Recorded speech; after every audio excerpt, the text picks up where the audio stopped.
Some very good news in the case of Missouri versus Biden. I remind you that's the case that involves government involvement, government collusion, government participation, but also government pressure on digital platforms to engage in systematic censorship on a whole bunch of topics. And it emerged in trial at the district court level that this was a massively coordinated operation. It involves numerous people in the Biden administration, numerous departments, numerous agencies, including the White House. And the censorship is conducted in some cases through direct collusion, the government just dropping in, censor this guy, deplatform that guy, into portals that these digital platforms are just using as a resource. This is a request coming in from the SEC or from the FEC or from the White House or coming in from the State Department or coming in from the health authorities.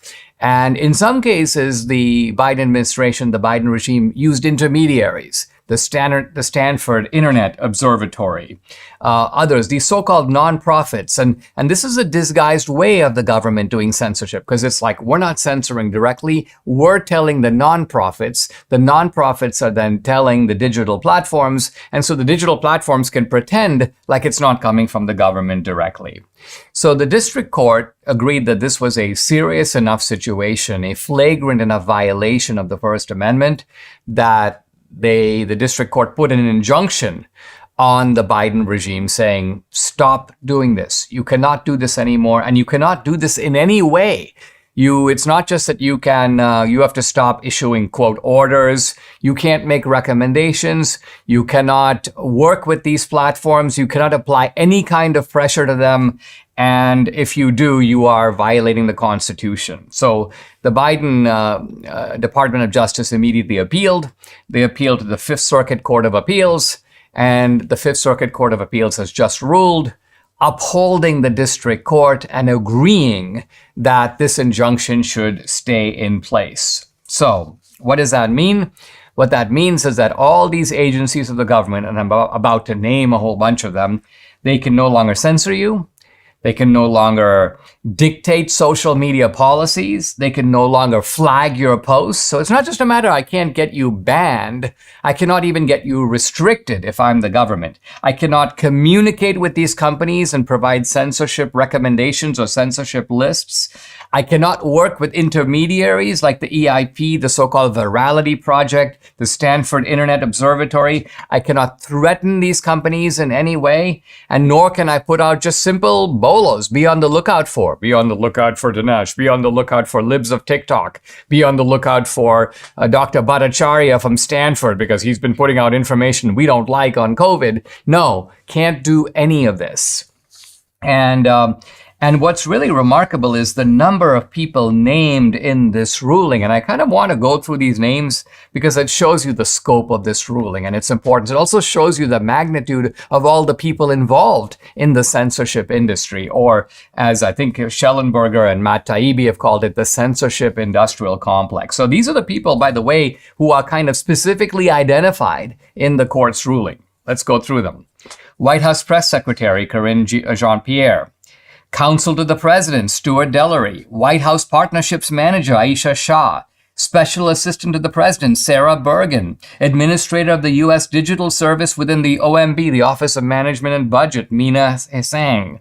White House National Climate Advisor, Ali Zaidi. White House Senior COVID Advisor, formerly Andrew Slavitt. Deputy Assistant to the President and Director of Digital Strategy, formerly Rob Flaherty. White House COVID Director of Strategic Communications, Dory Salcido. There's a whole bunch of other COVID officials, one after the other. Chief Medical Advisor to the President, Dr. Hugh Auchincloss, along with Surgeon General Vivek H. Murthy. Chief Officer for the Surgeon General, Catherine Deely, along with their directors, administrators, and employees, the Center for Disease Control.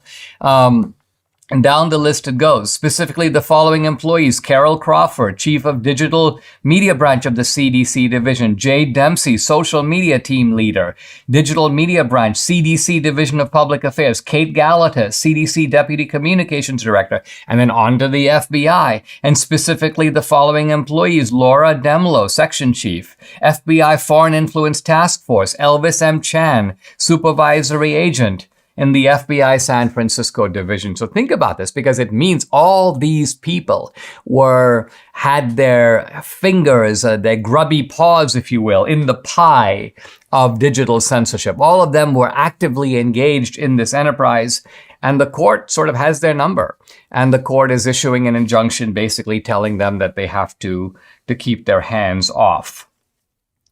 I'm now reading from the ruling. Defendants and their employees and agents, so it's not just these two people, it's all the people who work for them, shall take no actions, formal or informal, directly or indirectly. I love this. I mean, what I like about the court is it's cutting off loopholes. If you say you can't directly do it, then they're like, well, we can do it indirectly.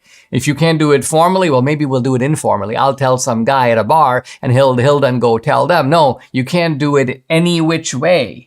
And you can't coerce or significantly encourage social media companies to remove, delete, suppress, or reduce, including through altering their algorithms, posted social media content containing protected free speech.